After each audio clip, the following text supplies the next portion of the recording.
Hello everyone. तो class 10th physics का chapter number 1 प्रकाश का परावर्तन और अपवर्तन का लेक्चर नंबर 3।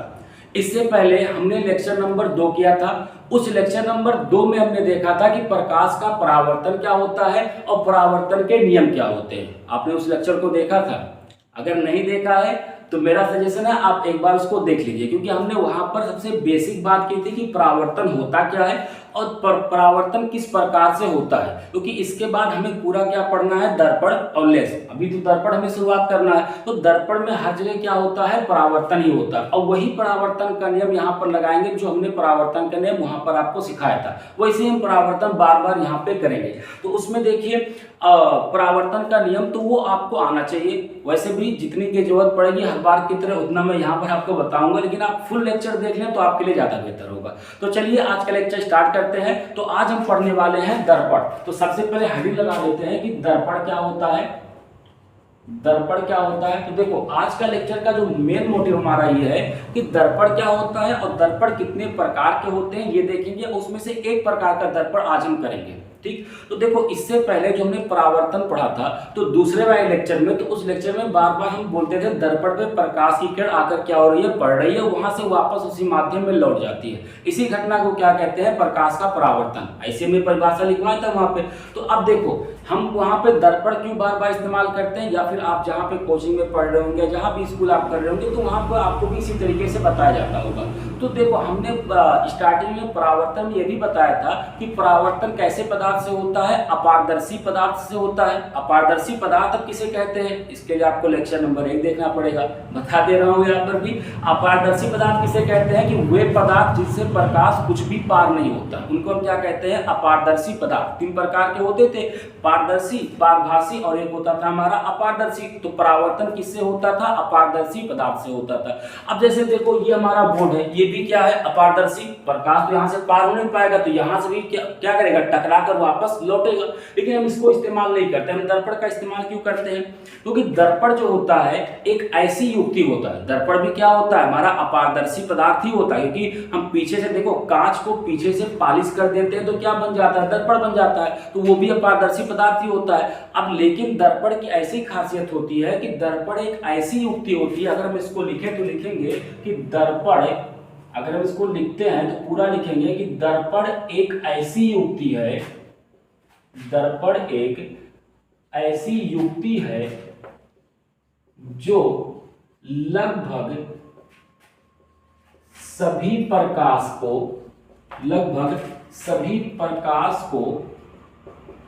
परावर्तित कर देता है, परावर्तित कर देता है। एक ऐसी युक्ति है जो लगभग सभी प्रकाश को क्या करता है, परावर्तित कर देता है। यानी कि अपने ऊपर जितना, दर्पण के ऊपर जितना प्रकाश पड़ेगा वो लगभग 100% प्रकाश को क्या कर देता है, परावर्तित कर देता है, मतलब वापस लौटा देता है। परावर्तन का मतलब याद है ना, परावर्तन का मतलब क्या होता है, लौटाना। तो वापस क्या करता है, लौटा देता है। इसीलिए हम किसका इस्तेमाल करते हैं, दर्पण का। ये भी कर रहा होगा, ये भी परावर्तन, बोर्ड भी परावर्तन कर रहा होगा, हम भी परावर्तन कर रहे होंगे, तुम्हारे बगल में दीवार है वो भी परावर्तन कर रहा होगा, लेकिन वो 100%, लगभग 100% प्रकाश का परावर्तन नहीं करता, वापस नहीं लौटाता है। कुछ प्रकाश को क्या कर लेता है, अवशोषित कर लेता है। और दर्पण जो होता है लगभग सभी को वापस लौटा देता है। इसलिए हम किसका इस्तेमाल करते हैं, दर्पण का इस्तेमाल करते हैं। तो लिख सकते हैं कि दर्पण क्या होता है, एक ऐसी युक्ति होती है जो लगभग सभी प्रकाश को क्या कर देता है, परावर्तित कर देता, मतलब वापस लौटा देता। उसी को हम क्या कहते हैं, दर्पण कहते हैं। अब दर्पण के प्रकार देखोगे तो दर्पण जो होता है, अगर हम दर्पण के प्रकार देखें तो दर्पण जो होगा वो हमारा दर्पण 2 प्रकार का होता है। दर्पण जो होगा वो 2 प्रकार का होता है। एक दर्पण जो होता है वो होता है हमारा समतल दर्पण, एक होता है हमारा समतल दर्पण होता है, इसको बोलते हैं प्लेन मिरर बोला जाता है। और दूसरा दर्पण जो होता है वो दूसरा दर्पण होता है हमारा गोलीय दर्पण होता है। एक होता है समतल दर्पण और एक होता है हमारा गोलीय दर्पण। तो दर्पण बेसिकली 2 प्रकार से हमारा डिवाइड होता है। अब अभी आगे पढ़ेंगे सब एक एक करके क्या होता है। अब देखो गोलीय दर्पण जो होता है उसको भी फर्दर 2 पार्ट में डिवाइड कर देते हैं। गोलीय दर्पण में एक दर्पण जो होता है वो हमारा होता है अवतल दर्पण। गोलीय दर्पण का एक प्रकार जो होता है वो होता है हमारा अवतल दर्पण। और दूसरा जो होता है वो होता है हमारा उत्तल दर्पण होता है। तो दर्पण को हम इतने पार्टों में क्या करते हैं, डिवाइड कर देते हैं कि दो पार्ट में डिवाइड करेंगे। एक होता है हमारा समतल दर्पण, दूसरा होता है गोलीय दर्पण। अब जो हमारा यहाँ पर गोलीय दर्पण होगा वो फिर दो पार्ट में डिवाइड हो जाएगा, एक अवतल दर्पण जिसको बोलते हैं कॉनकेव मिरर और एक उत्तल दर्पण जिसको हम बोलते हैं कॉन्वेक्स मिरर। तो इतने पार्ट में दर्पण क्या होता है, डिवाइड होता है। और आज जो हम पढ़ने वाले हैं, हमने देख ही लिया होगा कि हम क्या पढ़ने वाले हैं। तो हम दर्पण पढ़ने वाले थे बेसिकली, और दूसरा जो हम पढ़ने वाले हैं वो पढ़ने वाले हैं कि समतल दर्पण क्या होता है। आज हम पूरा लेक्चर जो बेस होगा हमारा समतल दर्पण पे होगा, उसके बाद अगले वाले लेक्चर में हम गोलीय दर्पण को कवर करेंगे। तो समतल दर्पण में प्रतिबिंब कैसे बनता है, उसकी प्रकृति क्या होती है, इन सारी चीजों को हम यहाँ पर समतल दर्पण में आज पढ़ेंगे। तो इसको आप नोट कर लीजिए, हम मेन हेडिंग अपना लगा लेते हैं समतल दर्पण। जो नोट करना चाहो नोट कर लो, नोट कर लिया। तो देखो मेन हेडिंग जो हमारा आज का जो हमारा मेन टॉपिक है वो हमारा समतल दर्पण। तो हेडिंग लगा लो समतल दर्पण।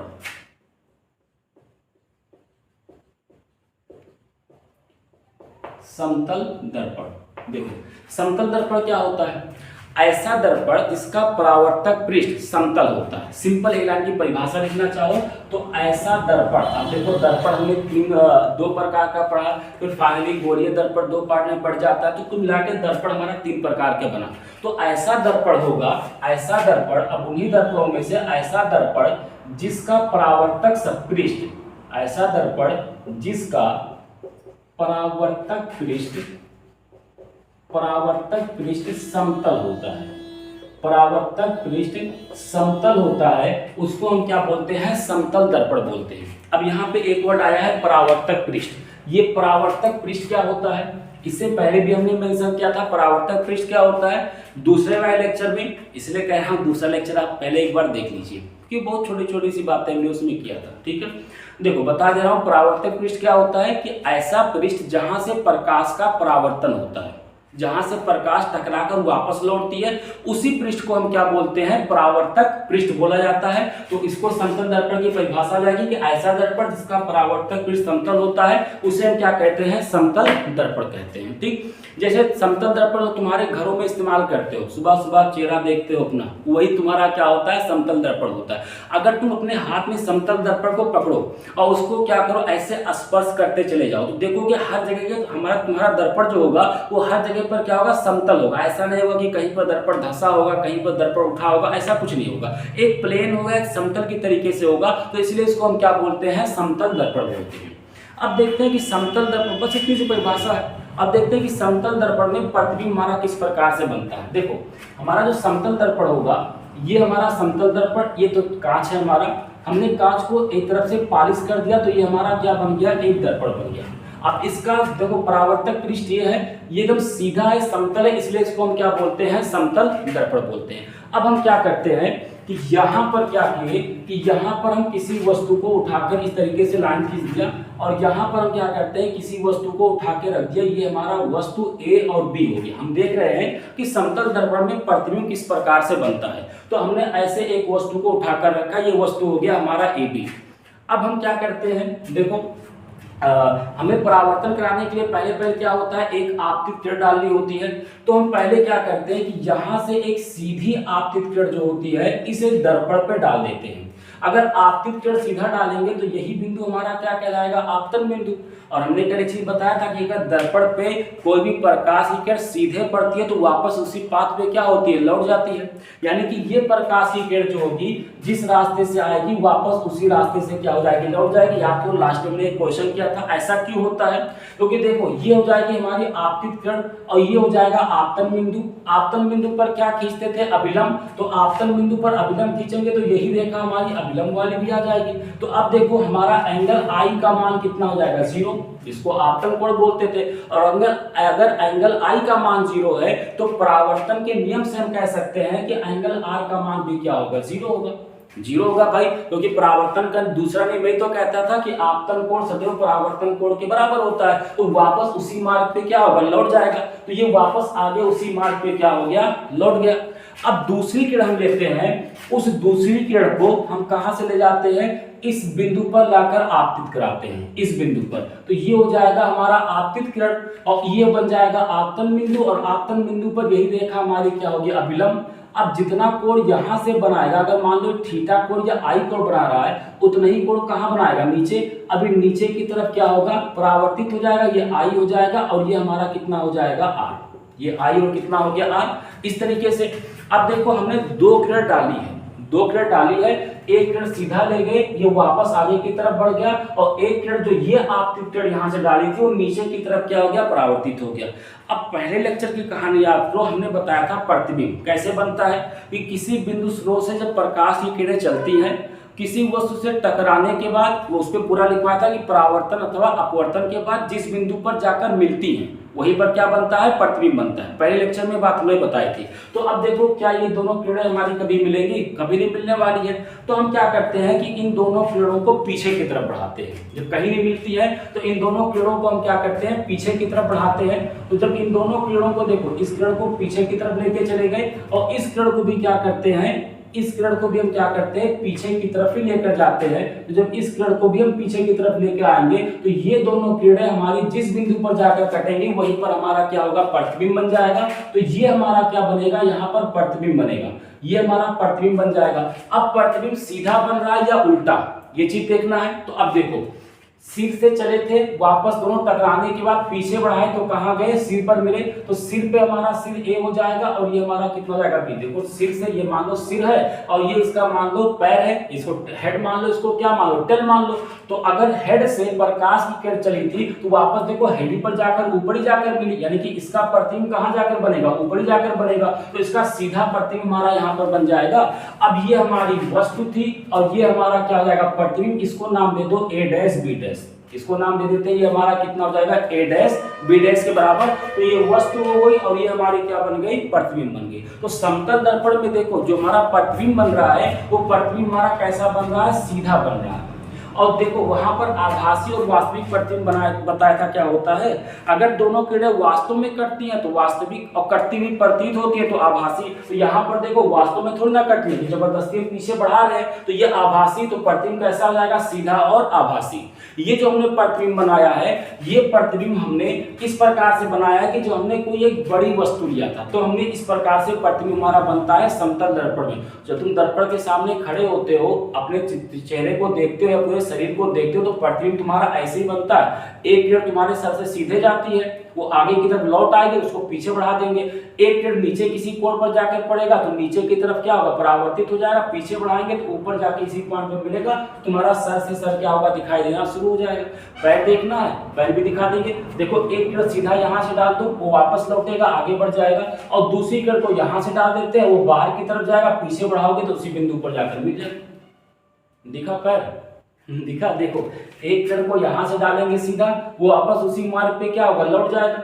एक किरण को क्या करते हैं, यहां से यहां डाल देंगे, ऐसे मिला देंगे यहां से। अब ये चलो बना दे रहा हूं पूरा यहां से। देखो एक किरण को पैर से क्या करते हैं, यहां पर डालते हैं। अभी सीधा डालेंगे क्योंकि आपतन बिंदु पर पड़ेगा, सीधा लंबवत पड़ता है तो वापस उसी मार्ग पे क्या होगा, लौट आएगा। तो इसको हम कहां बढ़ाएंगे, पीछे की तरफ। और दूसरी किरण को हम क्या करते हैं कि यहां पर जाकर डाल देते हैं। ये हमारा आपतित किरण हो गया, ये हमारा रेखा हो जाएगा आपतन बिंदु पर लंब। यहां से मान लो कोण बनता है आई, तो वापस जो होगा वो उतना ही कोण बनाते हुए ऊपर की तरफ क्या होगा, किरण हमारी निकल जाएगी, आर कोण। अब इसको पीछे की तरफ बढ़ाएंगे तो इसी बिंदु पर जाकर मिलेगा। तो हमारा प्रतिबिंब देखो यहाँ पर बन गया, पैर वाला प्रतिबिंब निकल के आ गया यहाँ पे।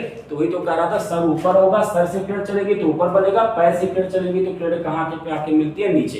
तो नीचे प्रतिबिंब। तो मतलब प्रतिबिंब हमारा कैसा बनता है, आभासी और सीधा। तो बड़ी वस्तु का प्रतिबिंब हो गया। अगर मान लो मैं छोटी वस्तु का प्रतिबिंब ले लेता हूँ, बिंदु साइज का वस्तु लेता हूँ, तो उसका भी प्रतिबिंब बना सकते हैं। जैसे देखो मान लो कि यहाँ पर हमने क्या किया, एक दर्पण लिया। अब चूंकि समतल दर्पण की बात हो रही है तो समतल दर्पण ही लेंगे। यहाँ पर हम क्या करते हैं, एक बिंदु वस्तु लेते हैं। अब इसका प्रतिबिंब बनाने की कोशिश करते हैं कि प्रतिबिंब कैसे बनेगा। देखो यहाँ से क्या करते हैं, एक किरण को हम पहले तो क्या करते हैं, सीधी रेखा को यहाँ से मिला देते हैं, ठीक। एक किरण को क्या करते हैं, यहाँ पर डालते हैं, ये आपतित किरण हो गई। और ये बिंदु हमारा क्या हो जाएगा, आपतन बिंदु। आपतन बिंदु पर हम क्या खींचेंगे, अभिलंब खींचेंगे। अगर ये कोण हमारा आई है तो उतना ही कोण ऊपर बनाते समय आर कोण बनाते हुए क्या होगा, चला जाएगा इस तरीके से। अब ये दोनों किरणें देखो, ये आगे की तरफ बढ़ती, सर ये आगे की तरफ परावर्तन के बाद ऊपर की तरफ क्या होगी, बढ़ती हुई चली जाएगी। ऐसे ही दूसरी किरण हम क्या करते हैं, इसी बिंदु से इधर डाल देते हैं और ये किरण हो जाएगा आपतित किरण हो जाएगा हमारा, ये बिंदु हो जाएगा आपतन बिंदु, और यहाँ से इसको मिला देंगे तो अभिलंब हो जाएगा। अगर ये कोण I बनता है तो नीचे की कोण R कोण पर ये किरण हमारी क्या हो जाएगी, परावर्तित हो जाएगी। अब देखो ये दोनों किरणें क्या कभी मिलेंगी, कभी नहीं, तो इनको हम क्या करते हैं, पीछे की तरफ बढ़ाते हैं। तो इन दोनों किरणों को जो हम पीछे की तरफ बढ़ाएंगे तो ये दोनों किरणें किसी ना किसी बिंदु पर जाकर मिल जाएंगी, और जिस बिंदु पर मिलेंगी वही हमारा क्या बन जाएगा, प्रतिबिंब बन जाएगा। तो अब देखो ये बिंदु वस्तु का प्रतिबिंब कैसा बना, बिंदु वस्तु बना, बड़ी वस्तु का प्रतिबिंब कैसा बना, बड़ी वस्तु बन गया। सेम प्रकार से हमारा प्रतिबिंब यहाँ से बन जाता है। अब इसकी कुछ प्रॉपर्टी होती है, इसकी हमारी क्या होती है, कुछ प्रॉपर्टी होती है कि समतल दर्पण द्वारा प्रतिबिंब की प्रकृति कैसी होती है, प्रतिबिंब किस किस प्रकार का बनता है। अब मेरे ख्याल से इसको बनाने में किसी को कोई दिक्कत तो नहीं होगी। अब इस देखो मैं पहले ही बताया था आपको परावर्तन का नियम आना चाहिए, या प्रकाश को परावर्तन कैसे होता है वो परावर्तन आना चाहिए, किस प्रकार से हम परावर्तन की घटना कराते हैं। ठीक है, अगर आपको आता है तो बहुत ही बेहतर है, नहीं तो फिर से मैं कहूँगा आप दूसरा लेक्चर एक बार देख लीजिए। चलिए मैं इसको मिटा दे रहा हूँ, मिटा दूँ। देखो अब इसकी प्रकृति लिखते हैं कि समतल दर्पण की प्रकृति क्या होती है। तो समतल दर्पण की प्रकृति क्या होती है, सबसे पहली प्रकृति होती है समतल दर्पण की, जो यहाँ पर हमने देखा कि प्रतिबिंब की लंबाई वस्तु की लंबाई के बराबर, अभी जो हमने मिटा दिया, या इसी में देख लो ये बिंदु साइज का हमारा वस्तु लिया था, तो प्रतिबिंब भी कैसे बना है, बिंदु साइज का बना है। तो हमारा जो होगा वस्तु की लंबाई जो होगी वो प्रतिबिंब की लंबाई के बराबर, पहली जो होती है वो पहला हमारा ये होता है कि ऐसे लिख लो कि वस्तु की लंबाई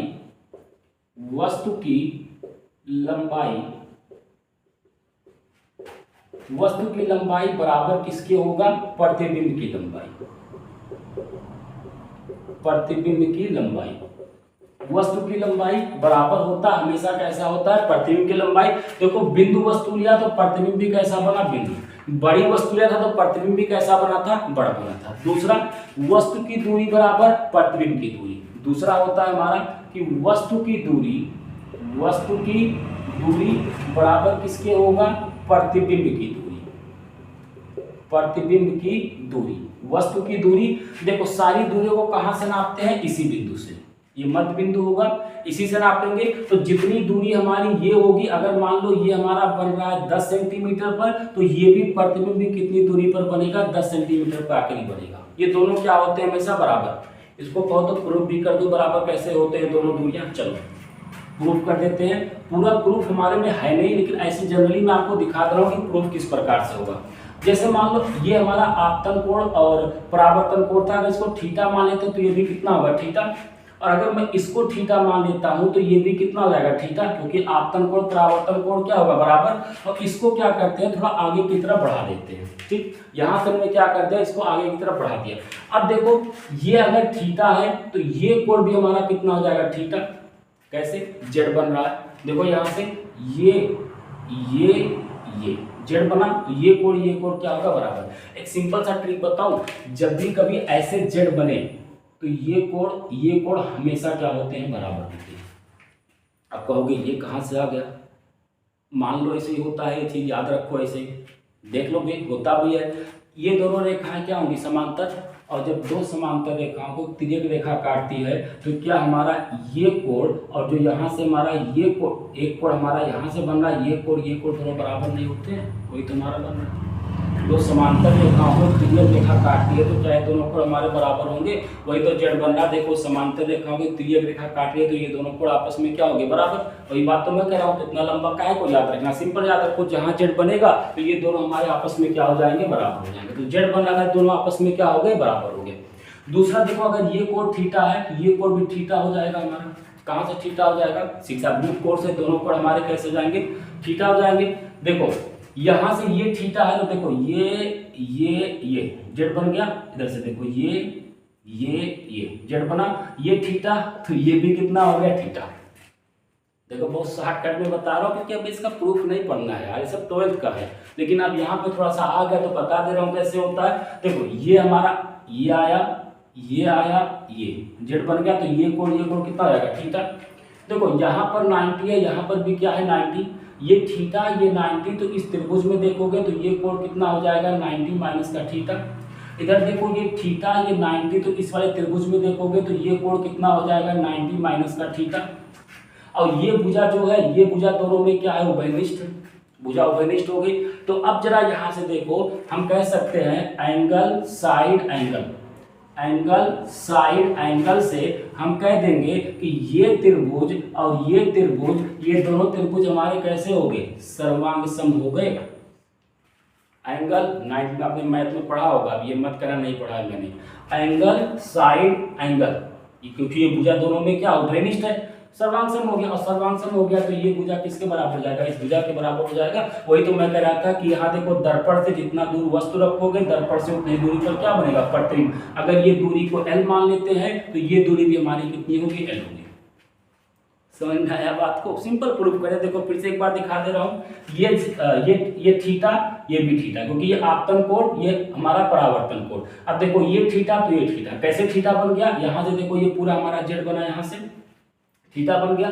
ये थीटा तो ये भी थीटा, शीशा विमुख से। यहाँ देखो ये थीटा तो ये भी थीटा, जेड बन गया। ये थीटा 90 तो 90 माइनस थीटा, ये थीटा 90 तो 90 माइनस थीटा। देखो यहाँ से ये भुजा दोनों में क्या है, उभयनिष्ठ है, तो एंगल साइड एंगल सर्वांग सम हो गया। तो ये दोनों भुजा आपस में क्या हो जाएंगी, बराबर हो जाएंगी। और दोनों बराबर, यही तो हमारा वस्तु की दूरी थी, और ये हमारी क्या थी, प्रतिबिंब की दूरी। तो लिखा कि वस्तु की दूरी जो होती है वो प्रतिबिंब की दूरी के क्या होती है, बराबर। मतलब बीच में दर्पण रखो, और तुम ऐसे भी देखो यार, घर में करके सब देख सकते हो, घर में सबके दर्पण ही होता ही है। अब देखो तुम ऐसे दर्पण के बीच में, अब तुम पीछे जाओगे तो देखो प्रतिबिंब भी पीछे जाएगा, आगे आओगे तो प्रतिबिंब भी क्या होगा, आगे आएगा।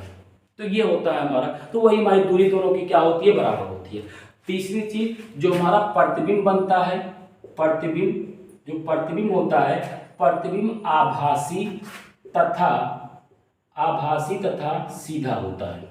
प्रतिबिंब आभासी तथा सीधा।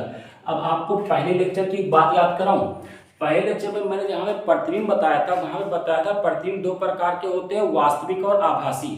और बोला जहां आभासी होगा वहां प्रतिबिंब कैसा बनेगा, सीधा आंख मूंद के लिख देना। ये बोला था कि आंख मूंद के लिख देना कि कैसा होगा, सीधा।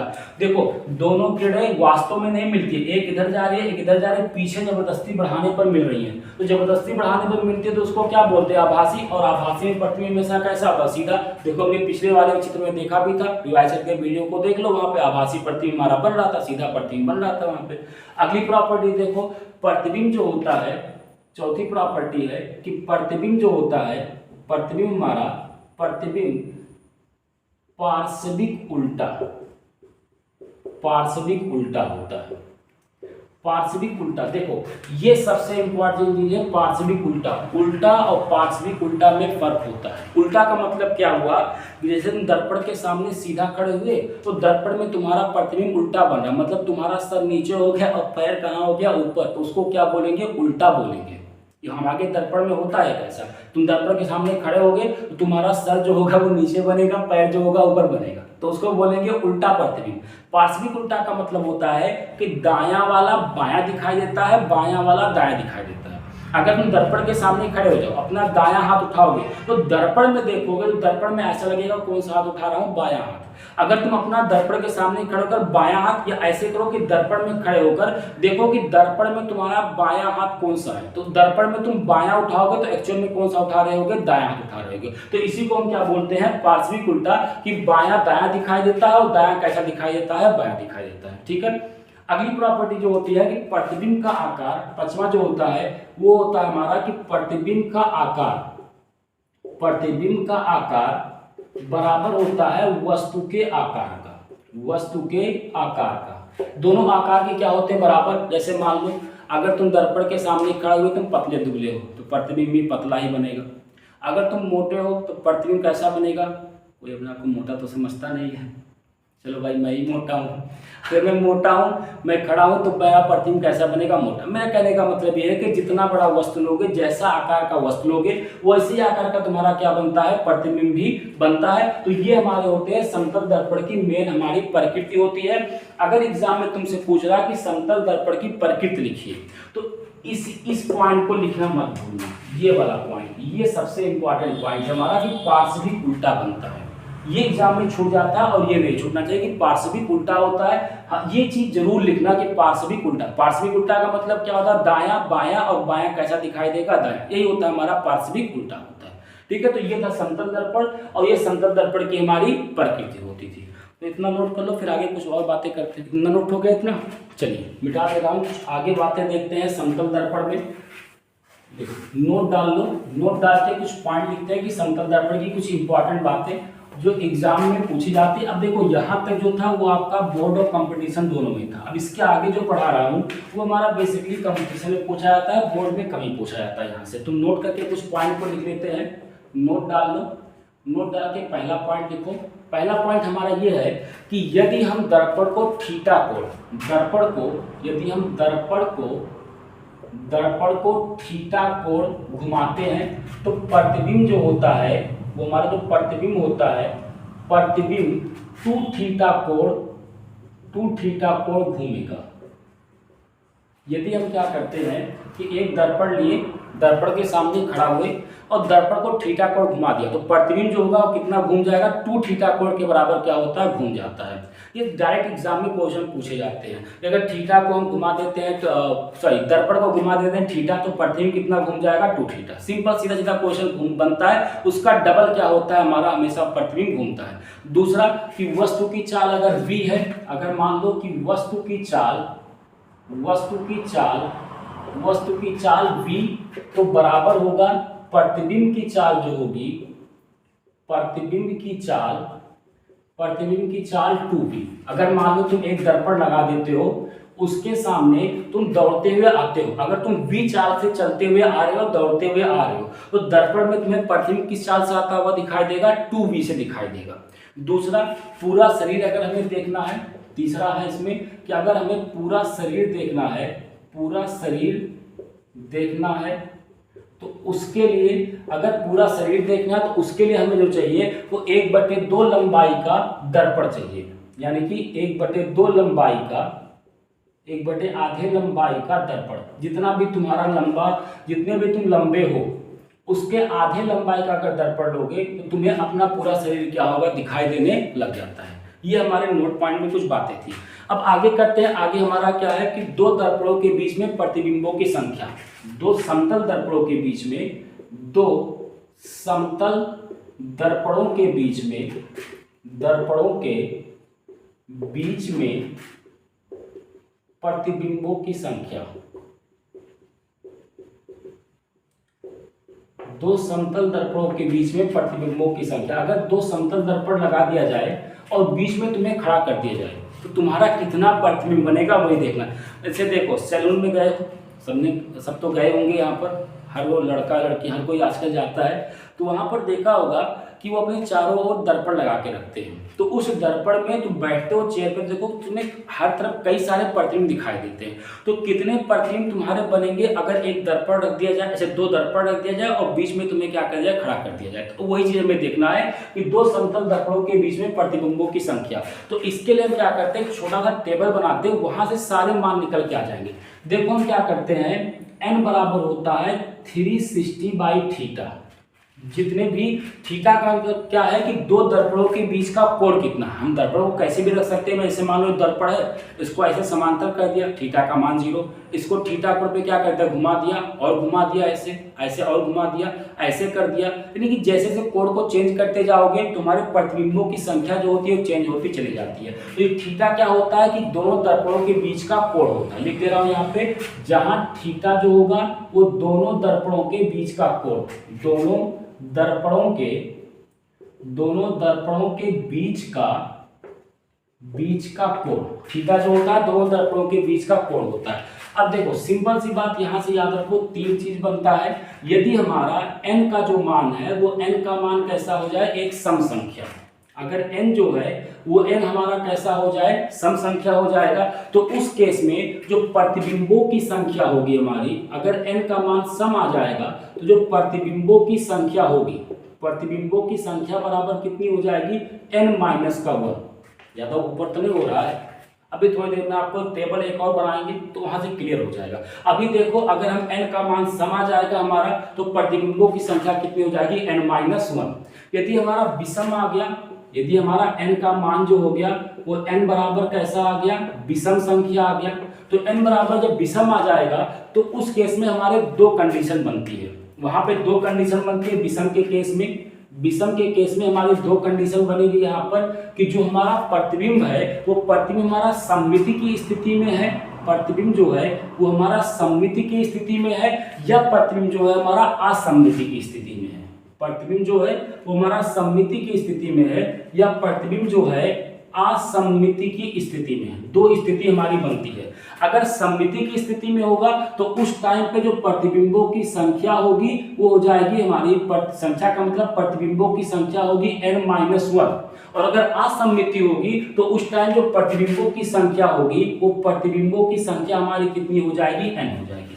अब सममिति और असममिति क्या होता है, देखो जैसे मान लो कि हम दो दर्पण लेते हैं, एक दर्पण हमारा ये है, एक दर्पण हमारा ये हो गया और एक दर्पण हमारा ये हो गया, इसके बीच का कोण हमारा कितना है, थीटा है। अब एक वस्तु ऐसे यहाँ पर हमने रखा और एक सीधी रेखा खींच दिया और ये वस्तु जो है इन दोनों को θ/2 और θ/2 में क्या कर देता है, डिवाइड, मतलब दोनों दर्पणों के बीचों बीच में होगा, दोनों तरफ कोण बराबर बनेगा, तो ये स्थिति हमारी क्या कहलाती है, सममिति की स्थिति कहलाती है। और अगर ऐसा हो जाए कि यही दो दर्पण हमारे हैं, एक दर्पण ये हो गया हमारा दूसरा दर्पण, और अगर इसके बीच का कोण कितना है, थीटा है, वस्तु हमारी कुछ यहाँ पर आ जाएगी, यानी कि ये कोण जो हो जाएगा अल्फा और ये कोण हो जाएगा बीटा, और अल्फा जो होगा वो बराबर नहीं होगा बीटा के, मतलब इस बार दोनों के बीच का कोण जो होगा वो अलग अलग होगा। तो इस केस को हम क्या बोलते हैं, असममिति की स्थिति बोलते हैं।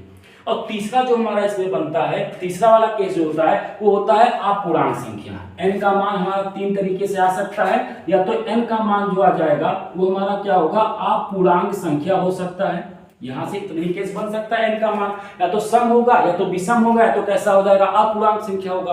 और जब अपूर्णांक संख्या होगा तो हमारी संख्या जो होगी, यानी कि प्रतिबिंबों की जो संख्या होगी वो संख्या बराबर n होगी। n क्या होता है यहाँ पे, n होता है पूर्णांक, जो अपूर्णांक संख्या आया है उसका जो पूर्णांक होगा वही हमारी क्या हो जाएगी, प्रतिबिंबों की संख्या हो जाएगी। तो इतने प्रकार से हमारे प्रतिबिंब बनते हैं। जब हम दो समतल दर्पण लेते हैं तो दो समतल दर्पणों के बीच में इतना केस हमारा बन सकता है। n बराबर, अभी क्लियर हो जाएगा कि n बराबर θ/360, सॉरी 360/θ। थीटा क्या होगा, दोनों दर्पणों के बीच का कोण होता है। तो तीन स्थिति बन सकती है, अगर n का मान सम है तो प्रतिबिंबों की संख्या n-1, अगर विषम है तो दो केस बनेगा, सममिति या असममिति बनेगा। तो सममिति वाला और सम वाला दोनों समान होता है, देखो n-1 n-1, असममिति वाला तो n हो जाएगा यहाँ पर। और अगर हमारा अपूर्णांक संख्या जाएगा तो अपूर्णांक का जो n होगा वो पूर्णांक के बराबर हो जाएगा, तो वही मान हो जाएगी प्रतिबिंबों की संख्या हो जाएगी। ठीक है, तो चलिए इतना नोट कर लीजिए, उसके बाद आगे देखते हैं कि आगे क्या है हमारा। एक छोटा सा टेबल बनाना, वहां से सारी बातें क्लियर हो जाएंगी हमारी। मिटा दो इसको।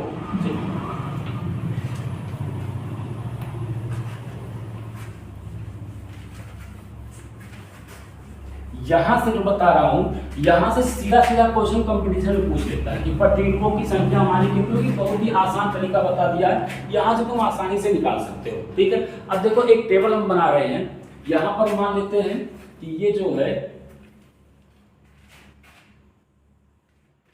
ये हमारा है क्रम संख्या, ये क्रम संख्या मान ले। यहाँ पे मान लेते हैं कि ये हमारा थीटा होगा, अलग अलग कोण लेंगे। यहाँ पर n होगा यानी कि 360/θ होगा, और यहाँ पर अगला जो टेबल बनाएंगे उसमें होगा हमारा प्रतिबिंबों की संख्या, प्रतिबिंबों की संख्या। अब प्रतिबिंबों की संख्या दो प्रकार से हो सकती है, प्रतिबिंबों की संख्या दो प्रकार से हो सकती है। एक तो हमारा बिंब सममित रखा है, जब हमारा बिंब का मतलब क्या होता है, वस्तु, बिंब जो है वो हमारा सममित रखा है। और दूसरा होगा कि जब बिंब हमारा असममित रखा हो, हमारा जो बिंब होगा, बिंब असममित की स्थिति में हो, असममित रखा है। जब बिंब हमारा असममित रखा है और बिंब हमारा सममित रखा है तो उस केस में प्रतिबिंबों की संख्या जो होगी, प्रतिबिंबों की संख्या हमारी कितनी होगी, कोई चीज हमें देखना है। अलग अलग कोण पे देखते हैं। पहला, जब थीटा का मान कितना ले लेंगे, 0 डिग्री। दूसरा, थीटा का मान कितना ले लेते हैं, 30 डिग्री। तीसरा, थीटा का मान लेते हैं 45 डिग्री। अगला चौथा, थीटा का मान लेते हैं कितना है, 60 डिग्री। पांचवा, थीटा का मान लेते हैं कितना है, 90 डिग्री। उसके बाद थीटा का मान लेते हैं कि 120 डिग्री है। थीटा का मान लेते हैं कितना है 120 डिग्री है। तो इतने केस में हमें निकालना है यहाँ पे। सबसे पहली चीज n का मान निकालो। जब थीटा का मान 0 रखोगे तो n का मान कितना आएगा इनफाइनाइट, n का मान इनफाइनाइट आएगा। तो हमारा जो प्रतिबिंबों की संख्या सममित स्थिति में भी इनफाइनाइट होगा और असममित स्थिति में क्या बनेगा इनफाइनाइट बनेगा। इसका मतलब समझे, अगर ऐसे दो दर्पण ले लिया जाए ऐसे सीधा सीधा और दोनों थीटा का मान 0 मतलब दोनों कैसे हो जाए समांतर, यानी कि दोनों के बीच का कोण कितना है 0, तुम्हें खड़ा कर दिया जाए तो अनंत प्रतिबिंब तुम्हारा बनता है। यहाँ से अनंत प्रतिबिंब तुम्हारा यहाँ से बनेगा। अब कैसे प्रतिबिंब बनता है वो भी हम कहानी करेंगे, लेकिन 12th में अभी नहीं करेंगे यहाँ पर। तो अभी इतना याद रखो कि हमारा बिंब दोनों केस में कितना बनेगा सममित की स्थिति में। थीटा का मान जब 30 डिग्री लेंगे तो 360 बटे थीटा जरा करो यहाँ से कि 360 बटे 30 करोगे तो कटेगा 0, ये एक कितना आ जाएगा 12, तो n का मान कितना आ गया 12, यानी कि 12 कैसे होगी सम संख्या होगी। और जब सम संख्या आ जाएगा यहाँ पे n का मान कितना आ गया 12, यानी कि सम संख्या। जब सम संख्या होती है तो प्रतिबिंबों की संख्या कितनी होती है n-1। पलट कर टेबल देखो n-1 होती है प्रतिबिंबों की संख्या, तो ये प्रतिबिंबों की संख्या 11 और असममित स्थिति में भी प्रतिबिंबों की संख्या कितनी होगी 11 होगी। दोनों में क्या होगा प्रतिबिंबों की संख्या समान होगी। जब हमारा विषम होता है तब सममिति असममिति देखा जाता है। सम है तो उसमें कोई मतलब ही नहीं है, सब में क्या हो 11 और 11 दोनों आपस में क्या हो जाएंगे बराबर हो जाएंगे। तीसरा जब 45 रखोगे, जब 45 को काटोगे तो 45 को काटने पर यहाँ पे कितना आ जाएगा 8 वापस कितना आ गया सम संख्या। और सम संख्या आ जाएगा तो प्रतिबिंबों की संख्या होती है n-1, तो यहाँ पे कितना हो जाएगा 7 और यहाँ पर भी कितना हो जाएगा 7 हो जाएगा। इसी प्रकार से अगर हम मान लेते हैं कि यहाँ से मान लेते हैं कि अब बाकी बीच का करना, अगर मैं 120 डिग्री को लेता हूँ तो 120 डिग्री जब करोगे यहाँ पे n का मान निकालोगे कि n बराबर 360 बटे 120, 0 0 12 तिया कितना आएगा 36, तो n का मान कितना आएगा 3। अब बीच वाला तुम कर लोगे, ये बीच वाला तुम खुद से भरना, इसका इस बीच वाले को खुद से करना, डैश कर दे रहा हूँ। जब 120 डिग्री रखोगे तो n का मान कितना हो जाएगा 3, यानी कि अब क्या आ गया विषम। जब विषम आएगा तब दो केस बनेगा वहां पे कि सममिति और असममिति में अलग अलग प्रतिबिंबों की संख्या होती है, और सम में तो दोनों की क्या होती है समान कर दो, कोई मतलब ही नहीं है उससे, ठीक है। तो अब देखो अगर विषम आ गया तो सममिति केस में प्रतिबिंबों की संख्या कितनी होती थी n-1, सममिति के केस में पीछे पलट के टेबल देखो तो यहाँ पे प्रतिबिंबों की संख्या 2 होगी और असममिति में प्रतिबिंबों की संख्या इसमें कितनी रहेगी 3 रहेगी। इसमें कोई परिवर्तन होने वाला हमारा नहीं। बताओ ये बीच वाला भर ले गए, यहाँ से बीच वाला दोनों भर ले गए हो, कोई दिक्कत नहीं है, हो जाएगा, ठीक है। अब मैं छोटा सा क्वेश्चन दे रहा हूँ, लास्ट क्वेश्चन के बाद लेक्चर को एंड करता हूँ। उस लेक्चर सीधा बड़ा ज़्यादा कुछ बड़ा भी हो गया है आपकी बार, कोशिश करा था छोटा बने। चलिए देखते हैं। देखो अगर मान लो कि दो समतल दर्पण है, यदि दो समतल दर्पणों के बीच का कोण जो है वो 50 डिग्री है, मान क्वेश्चन लिख रहा हूँ पूरा कि यदि दो समतल दर्पणों के बीच का कोण, यदि दो समतल दर्पणों के बीच का कोण 50 डिग्री है, 50 डिग्री है, तो प्रतिबिंबों की संख्या ज्ञात कीजिए। तो प्रतिबिंबों की संख्या ज्ञात कीजिए कि उसके बीच में कितने प्रतिबिंब हमारे बनेंगे। अगर कोई भी ऐसा हो जाता है कि दो समतल दर्पण है, उसके बीच का कोण कितना कर दिया 50 डिग्री, अब उसके बीच में कोई वस्तु रखोगे तो बताओ उसमें कितने प्रतिबिंब हमारे बनेंगे। जरा एक बार निकाल के बताओ, जल्दी से वीडियो को पॉज करो, खुद से करो कि यहाँ पे प्रतिबिंबों की संख्या कितनी होगी। देखो थीटा का मान कितना है 50 डिग्री, जरा निकालो जल्दी से, एक बार खुद से करो, फिर उसके बाद में कर रहा हूँ इसको आगे। चलो कर लिया,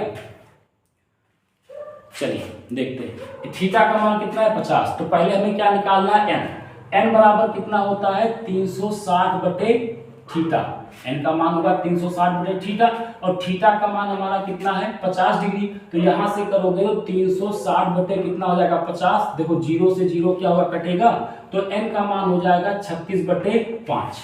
अब जरा 36 बटे 5 को काटो यहाँ से, तो देखो 5 सत्ते कितना होगा 35, बचेगा कितना 1, दशमलव लगा के 0 बढ़ा देंगे तो हो जाएगा 10, तो 5 गुना 10, यानी कि n का मान कितना आ गया 7.2, जो कि हमारा कैसा है अपूर्णांक है। और जब अपूर्णांक होता है तो उस केस में प्रतिबिंबों की संख्या क्या होती है n का मतलब क्या होता है पूर्णांक। तो इस केस में अगर हम निकालें कि हमारा प्रतिबिंबों की संख्या क्या होगी, प्रतिबिंबों की संख्या, तो प्रतिबिंबों की संख्या कितनी हो जाएगी 7, यानी कि जो पूर्णांक वाली संख्या होगी वही ले लेंगे, वही हमारी क्या हो जाएगी, प्रतिबिंबों की संख्या। जब n का मान हमारा कैसा आ जाता है, अपूर्णांक आ जाता है, सॉरी, ठीक है। बताओ इतने में कोई दिक्कत है यहाँ तक? बस यही हो गया हमारा। अब इस पे क्वेश्चन देखो, एग्जाम बोर्ड एग्जाम में तो कम बनेगा, लेकिन कॉम्पिटिटिव एग्जाम में यहाँ से क्वेश्चन हमारा बनता है कि प्रतिबिंबों की संख्या हमारी कितनी होती है, ठीक है। तो बस आज के लेक्चर को यहीं पे विराम देते हैं और फिर मिलेंगे अगले लेक्चर में। अगला लेक्चर जो होगा उसमें हम करेंगे कि हमारा जो यहाँ पे समतल दर्पण तो कर लिया, अगला हम पढ़ेंगे गोलीय दर्पण क्या होता है और कितने प्रकार का, प्रकार तो देख रखा है, तो कैसे होता है, प्रतिबिंब कैसे बनाता है, उसके बारे में अगले लेक्चर में हम बात करेंगे, ठीक है। तब तक पढ़ाई करते रहिए।